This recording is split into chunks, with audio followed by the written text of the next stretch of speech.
Muy bien, buenos días Luzbi, buenos días Laura, bienvenidas. Vamos a trabajar con nuestro tema.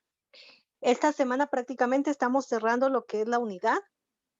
Entonces, por favor, yo les voy a pedir que ustedes me indiquen si hay alguna duda con respecto a algún tema o alguna tarea.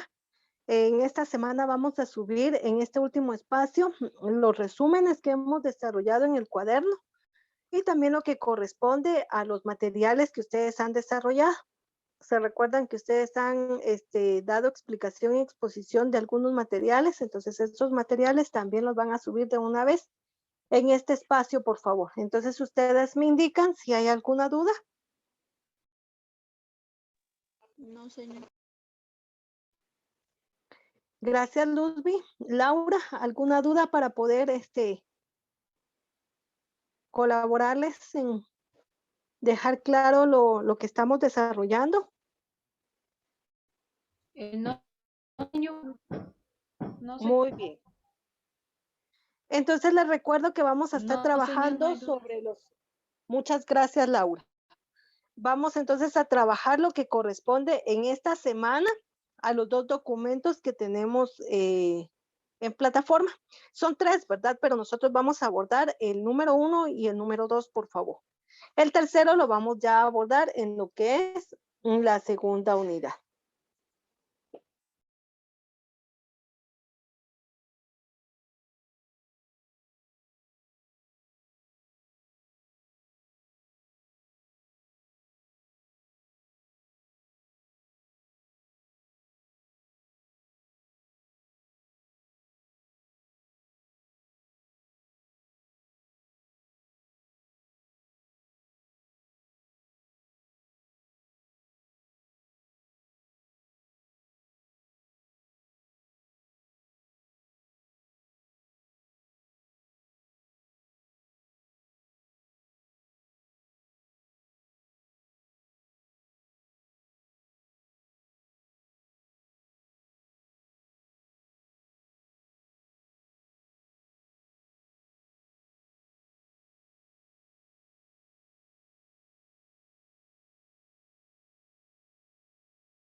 Muy bien, en la clase pasada nos quedamos en la teoría conductista.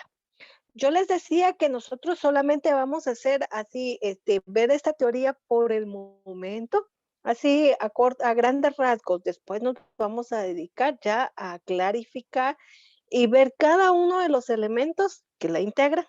Ahora vamos a ver la teoría cognitivista. El aprendizaje por descubrimiento, la perspectiva del aprendizaje por descubrimiento, según desarrollada John Brunner, atribuye una gran importancia a la actividad directa de los estudiantes sobre una realidad. En este caso, cuando nosotros decimos cognición, es aquella percepción, aquella visualización que nosotros recibimos a través de los sentidos y procesamos en el cerebro para poder generar un aprendizaje. Este aprendizaje puede darse por descubrimiento cuando es guiado por el docente y que el estudiante lo desarrolle y, como su nombre lo dice, descubra cada uno de los aspectos involucrados en el tema o el punto que se esté abordando. Dentro de lo cognitivo también aparece el aprendizaje significativo. Y también aquí tenemos a Ausubel como su primer representante y también a Novak. En este caso dice, postula que el aprendizaje debe de ser significativo, no memorístico. Yo les he hablado a ustedes en muchas ocasiones que nosotros ya evitamos hoy en día el memorizar conceptos, algunas teorías, sino nosotros hoy en día lo que vamos a hacer de ello es aprender, es decir, a captar todo lo que nosotros podamos de una teoría, de un conocimiento, de un postulado, de un enfoque, etcétera. ¿Por qué situación?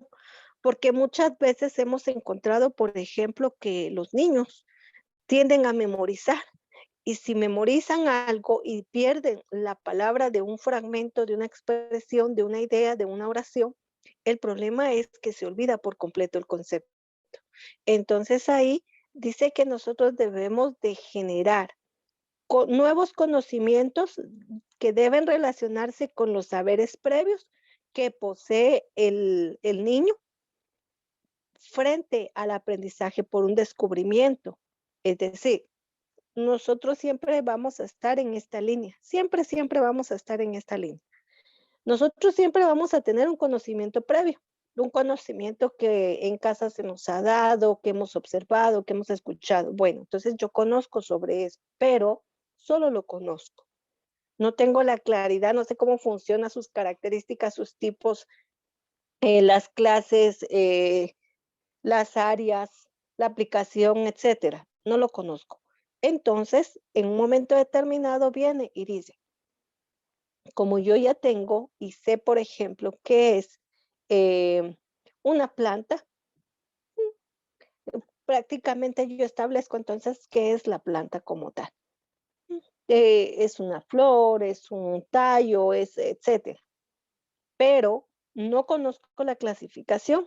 Entonces, hoy en día vamos a ver nosotros la clasificación de las plantas. Ah, bueno, ahí yo ya tengo la idea presente de que es una planta, pero su clasificación la desconozco. Entonces, ahí es donde nosotros involucramos un conocimiento nuevo y hacemos ese enlace, ¿verdad?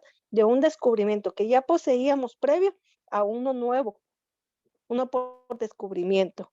¿Por qué? Porque entonces ahora sí ya voy a conocer qué clases hay, cuáles son los estilos, cuáles dan fruto, cómo se reproducen, etcétera. Ahí yo ya voy a observar esas fases del aprendizaje. Defiende el aprendizaje por recepción, donde el profesor estructura los contenidos y actividades a realizar para los conocimientos que sean significativos para los estudiantes. ¿Qué pasa entonces? No necesariamente es una clase magistral como la que yo regularmente desarrollo, sino en este caso dice prepara contenidos y actividades para que el niño en un momento determinado vaya y desarrolle. Por ejemplo, pues nosotros ya vimos la base, ¿verdad? Del aprendizaje, vimos que en un momento determinado todas aquellas destrezas se clasifican, ¿verdad? En motoras que van a ser desarrolladas según las edades, pero en este caso yo les decía a ustedes, bueno, ahora les corresponde a ustedes situar esas actividades en una situación real.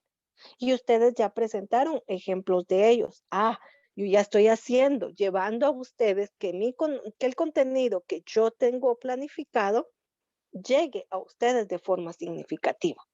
¿Por qué? Porque usted ya investigó, usted ya aplicó, usted ya desarrolló, usted ya observó cómo en este caso nosotros vamos a involucrar estos aspectos de los cuales estamos hablando. Entonces, eso es lo que busca como tal, en plenitud, lo que es la cognición aunada al aprendizaje por descubrimiento y al aprendizaje significativo, elementos que nos van a venir a favorecer como tal. Muy bien, dice David Ausubel, también destaca lo que es en relación a lo importante que tiene este conocimiento como tal para poderlo desarrollar, para poderlo llevar a cabo, para poderlo clarificar, entre otros. Entonces dice, estaba convencido de que lo más importante para que se produjera el aprendizaje de manera eficiente era por medio de la profundización del conocimiento que el estudiante ya traía consigo, es decir, aquel conocimiento previo, tomando en cuenta que todas las niñas y niños están llenos de experiencias obtenidas a través de las vivencias de su día a día. Y este es otro elemento muy importante. Nosotros regularmente suponemos que algunos niños, ¿verdad? Ya saben algunas situaciones. Yo siempre les he mencionado a ustedes estos aspectos. Uno dice, bueno, el señor me da permiso para ir al baño, va el niño chiquito. Y usted le dice, sí, vaya. Pero el niño se va y ya no regresa. Y usted está pendiente del niño, va y entra al baño, ¿verdad? Y le pregunta si está bien. Y el niño le dice que sí, pero que simplemente no hay quien vaya a mantener su higiene, ¿verdad? ¿Y por qué? Entonces uno se queda sorprendido y dice, bueno, y ahora entonces me corresponde a mí hacer uso de desarrollar esa higiene en él. Pero es un conocimiento que ya el niño ya tiene, entonces uno le explica cómo se utiliza el papel higiénico, cómo va él a emplearlo después, cómo él va a tener la higiene en las manos, etcétera, etcétera. Pero ya tiene un aprendizaje previo. La próxima vez, pues él ya va a ir solo y ya le explicamos cómo va él a desarrollar la higiene después de ir al baño. Sobre ello, entonces, nosotros vamos a establecer esa situación previa que ya se tiene para generar uno nuevo. Y en este caso, regularmente toda mamá, ¿verdad? Siempre le dice al niño, bueno, ya estás grande, yo te voy a explicar cómo tú vas a limpiarte para después de ir al baño, cómo también vas a utilizar el jabón después de emplear, dónde vas a dejar el papel, ¿verdad? Sucio como tal, dónde encuentras el papel limpio, cómo lo vas a utilizar, cómo lo vas a cortar. Ah, bueno, ahí ya está explicado. Entonces, el niño automáticamente al estar en el establecimiento, pues él va a vivir, a tener esa vivencia que no está mamá, que no está el papel cortado, que no está en el sitio donde regularmente aprendimos. Entonces ahí se convierte en un conocimiento amplio, en un nuevo conocimiento y que en un momento determinado este conocimiento le tiene que ser útil al niño como tal. Todo ello aunado, vuelvo a repetir, ¿verdad? A todo lo que nosotros encontremos en nuestro ambiente. Por ejemplo, nosotros podríamos estar hablando, ¿verdad? De los animales de la granja o los animales domésticos. Bueno, el niño regularmente ha visto en caricaturas cuáles son esos animales, pero en la vida real no, porque no todos tenemos una granja en nuestra casa, ¿verdad? No todos tenemos animales domésticos en nuestra casa. Los animales más comunes domésticos en casa solamente es un perro y un gato, pero no hay pollo, no hay patos, no hay, ¿cómo se llama? Gallinas, no hay vacas, ¿verdad? No hay, ningún ternero, etcétera. Entonces, sobre eso es que nosotros vamos a entender la vivencia que él pueda tener en su contexto, pero también tenemos que hacer uso de que él, aunque no lo tenga, pues sí lo va a aprender y lo va a conocer. ¿De qué forma? Ya nosotros vamos a encargarnos de que estas actividades que nosotros vayamos a emplear lleven al niño a una realidad de lo cual estamos nosotros hablando. Algunas maestras, ¿verdad? Regularmente, por ejemplo, tocando este tema, ¿verdad? De lo que son los animales, pues tienden a llevar a los niños a un zoológico, a una granja, a un lugar donde se expongan estos animalitos.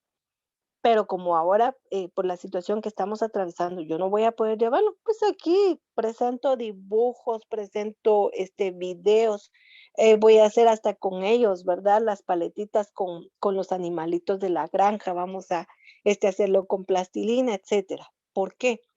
A mí me interesa que el niño haga esa cognición de cuáles son esos animales. Y entonces esto va a ser o se va a dar en todo momento.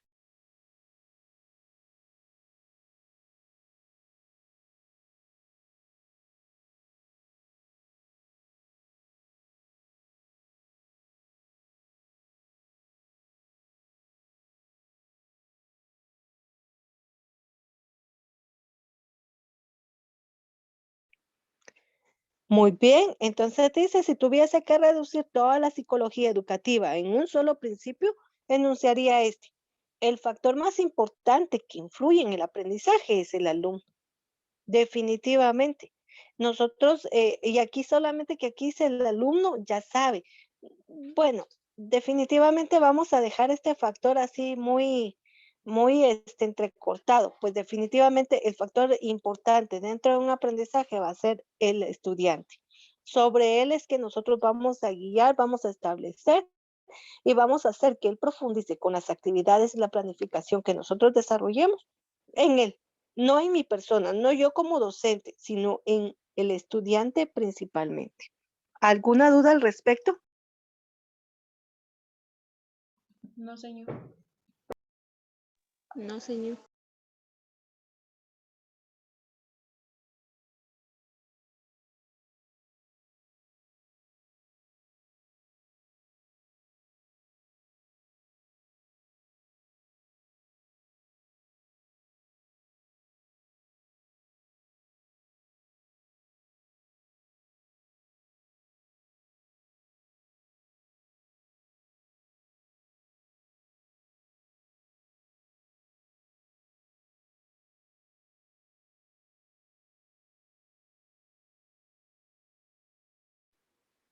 Entonces tenemos acá y dice el cognitivismo, la psicología cognitivista.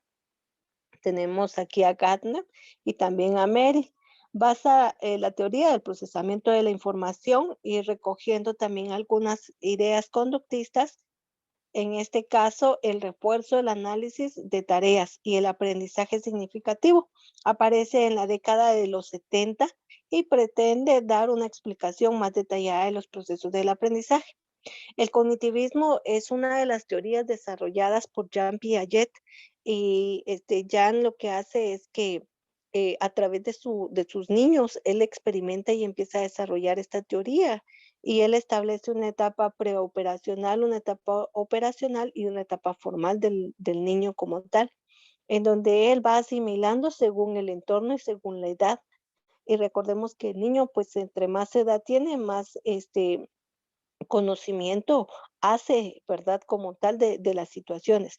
Mientras que es más pequeño, pues necesita más del apoyo de una persona adulta y la guía del mismo. En este caso, todas estas etapas las establece él, ¿verdad? De 2 a 3 años, de 4 a 7 años y luego de la traslada, ¿verdad? De los 9 años a los 15 años.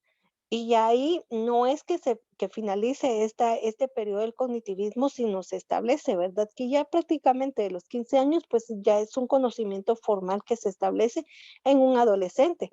Yo ya no le voy a decir cómo va a tomar el lápiz, yo ya no le voy a decir cómo va a leer, cómo va a escribir, sino solamente voy a fortalecer esas habilidades, pero nosotros nos vamos a detener única y exclusivamente en las etapas operacionales, preoperacionales y operacionales, porque son las edades que ustedes van a trabajar con los niños.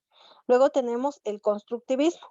Esta otra teoría es una teoría que nosotros tenemos que manejar claramente, porque sobre ella es que se basa nuestro CNB.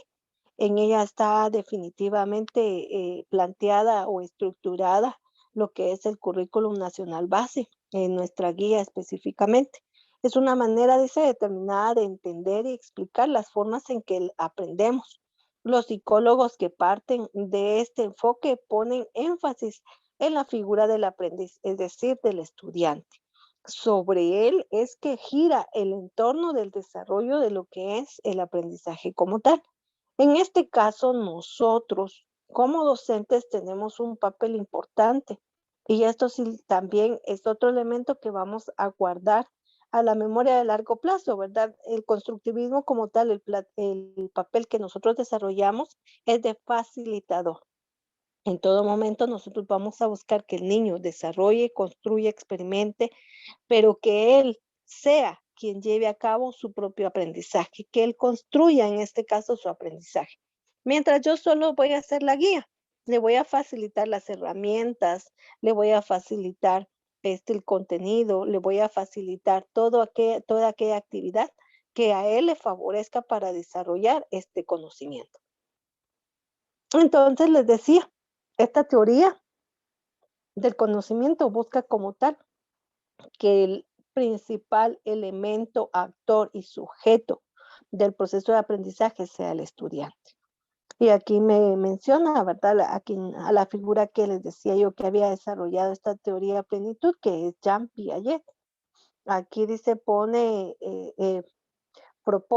Piaget propone que para el aprendizaje es necesario un desfase óptimo entre los esquemas que el alumno ya posee y un nuevo conocimiento que se propone.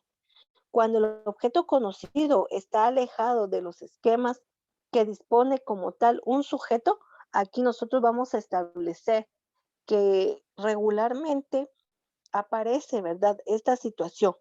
Nosotros en todo momento vamos a desconocer algunas situaciones y otras pues vamos a ir manejando según la edad y la complejidad que nosotros vayamos manifestando. Por ejemplo, cuando ustedes entraron al establecimiento a párvulos, ustedes no sabían leer ni escribir, ni siquiera reconocían qué era una letra o la diferencia entre una vocal y una consonante, el sonido como tal.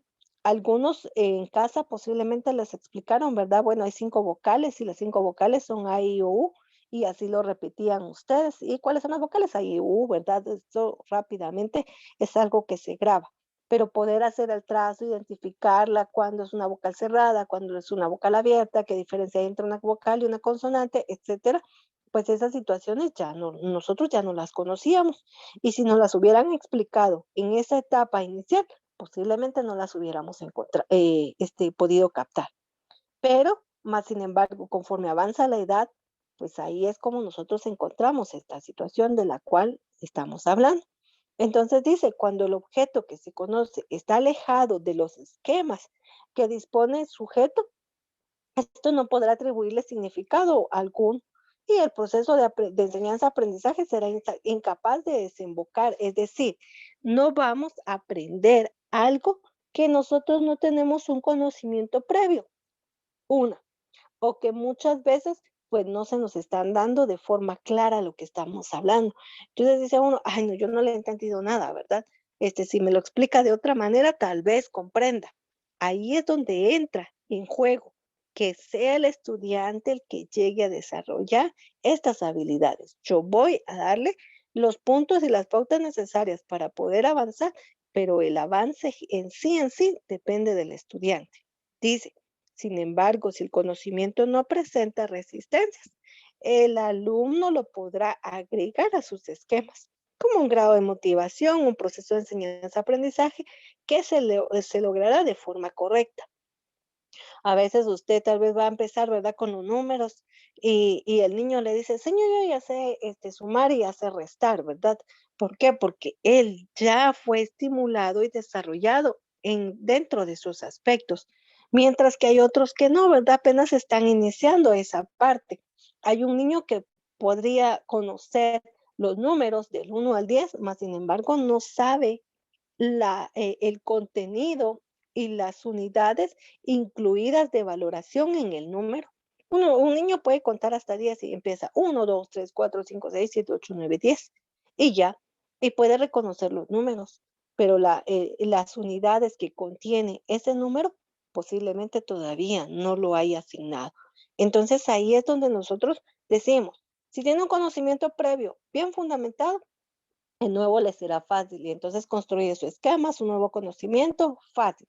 Pero si no, va a encontrar dificultad y a veces puede hacer que no logre aprender y comprender un nuevo conocimiento. Entonces ahí es donde nosotros buscamos facilitarles ese desarrollo de ese campo del cual estamos hablando. Hablamos de otro autor y establecemos en la tipología de Robert Gardner. Y Gardner dice que consideraba que existen condiciones internas y externas que regulan el proceso del aprendizaje. Los primeros, es decir, las internas, hacen referencia a la adquisición y almacenamiento de capacidades, que son requisitos previos para un aprendizaje o que ayuda a una consecución, mientras que los factores externos se refieren a los diversos tipos de acontecimientos contextuales, es decir, de su entorno inmediato que pueda tener, que deben programarse para facilitar el aprendizaje. Si el niño les decía con mi ejemplo, pues conoce, ¿verdad? Porque en su casa tiene un perro, tiene un gato, tiene un pollo, pues automáticamente él va a identificar, ¿verdad? Eh, los animalitos domésticos. Tal es el caso, ¿verdad? Que se decía en forma de chiste. Viene un niño y le dice, bueno, coloque los animales domésticos, ¿verdad? Usted empiécelos a dibujar y a pintar. Y colocó, ¿verdad? El gallo, un pato, un ganso, o dibujó un perro, y por último dibujó un ratón, ¿verdad? Y cuando la maestra le pregunta, ¿y usted por qué dibujó un ratón, verdad? O sea, como animal doméstico, porque usted dijo que todos los animales que vivieran en la casa eran animales domésticos. Y en la casa de mi abuelita hay ratones, entonces son animales domésticos. En esas posturas es como nosotros vamos a generar ese aprendizaje. Tenemos que dar las cualidades, facilitarlas de forma clara y precisa para no generar confusión en el estudiante. Pues lógicamente, si yo dije que todos los animales que vivieran en casa son domésticos, pues el niño lógicamente me va a establecer, ¿verdad? Que el ratón vive en casa y que es doméstico como tal.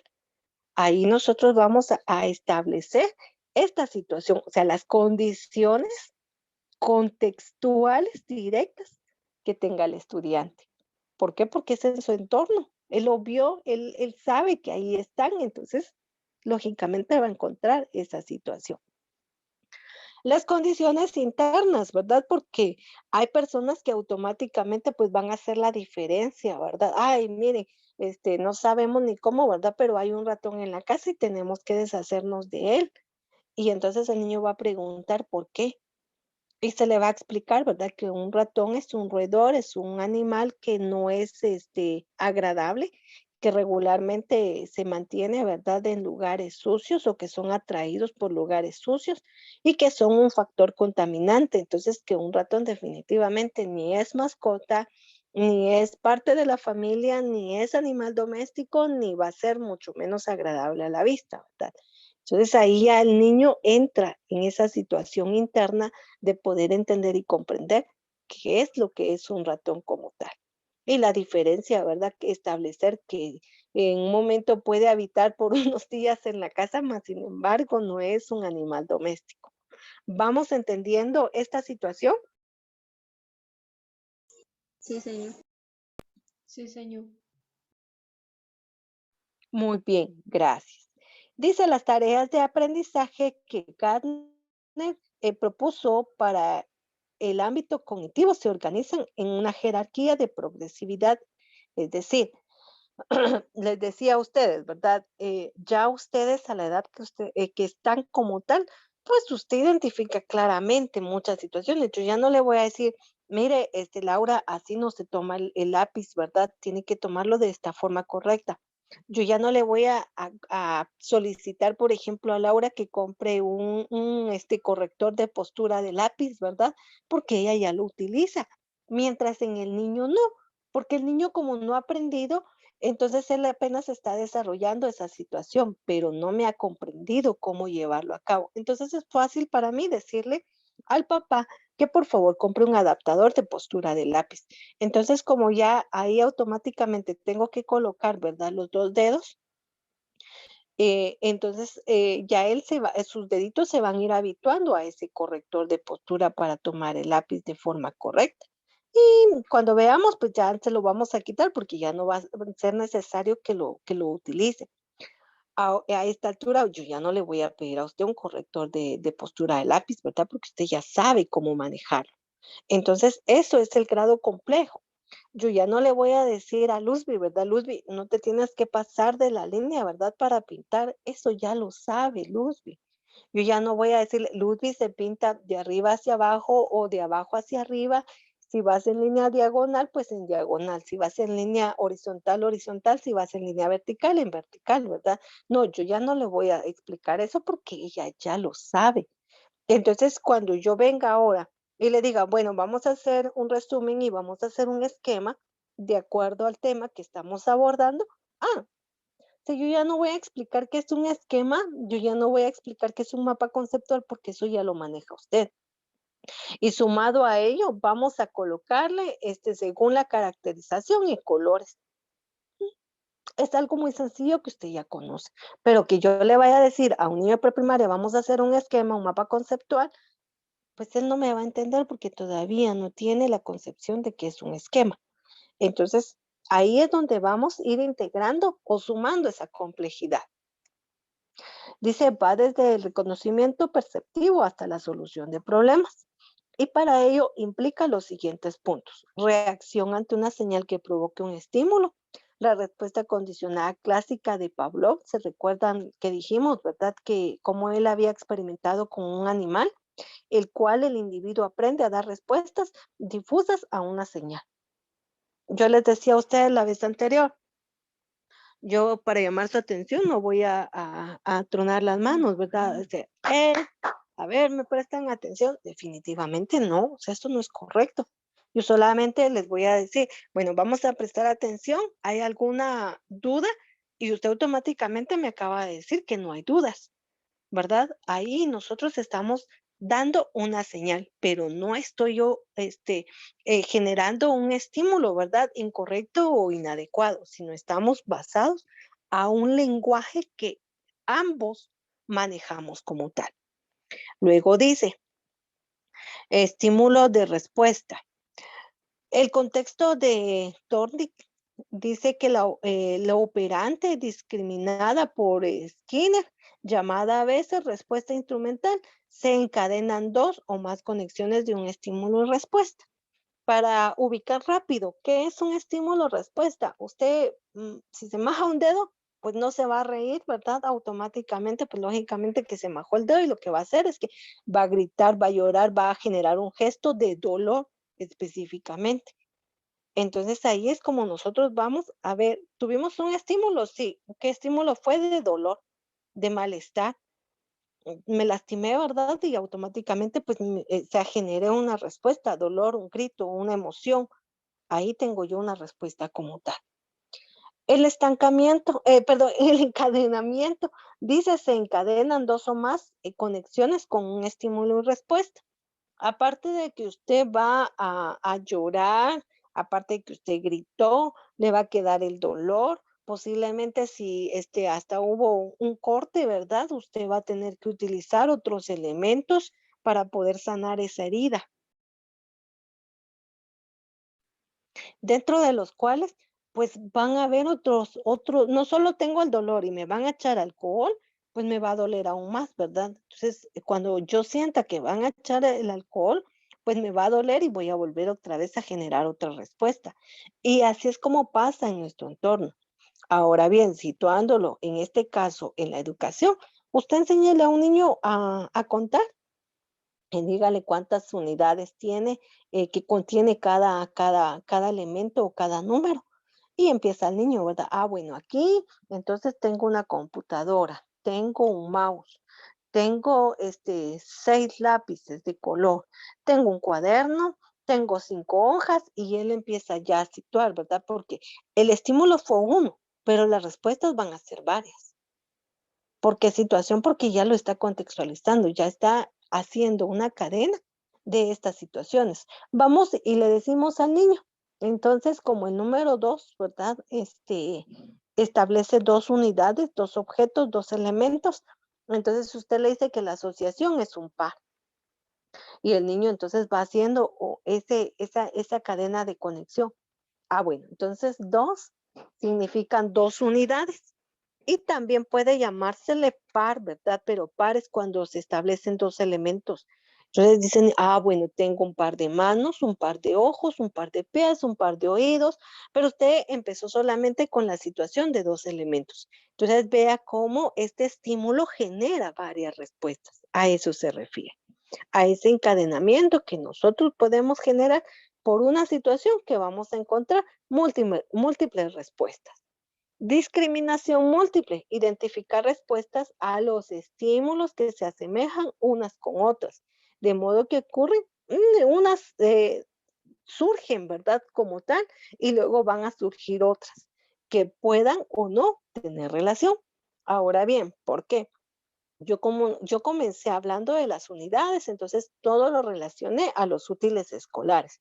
Un lápiz, un borrador, un sacapuntas, es 10 marcadores, 10 colores, y entonces yo ya fui situándolo en mi contexto, pero ahora el niño me va a salir que en su colonia hay 5 casas de color azul, que fue al mercado y vio muchas frutas que regularmente habían como 20 bananos y entonces yo ya encuentro esa discriminación múltiple en los elementos que estoy trabajando como tal. Tenemos el aprendizaje de conceptos, una respuesta común para cada clase de estímulos. Pues nosotros definitivamente, ¿verdad? Vamos a esperar una respuesta estimulando, desarrollando este concepto que yo estoy emitiendo. En este preciso momento yo estoy desarrollando un concepto con ustedes y se refiere como tal a lo que estamos viendo en relación a las teorías. Y ya de ello estoy esperando, ¿verdad? Una respuesta. Pero estoy contextualizándolo a nuestro tema específicamente. Muy bien, ustedes me indican si hay alguna duda con respecto al tema. No, señor. Muy bien, que tengan una feliz tarde. Pueden pasar a su siguiente clase. Nos vemos, señor. Feliz tarde.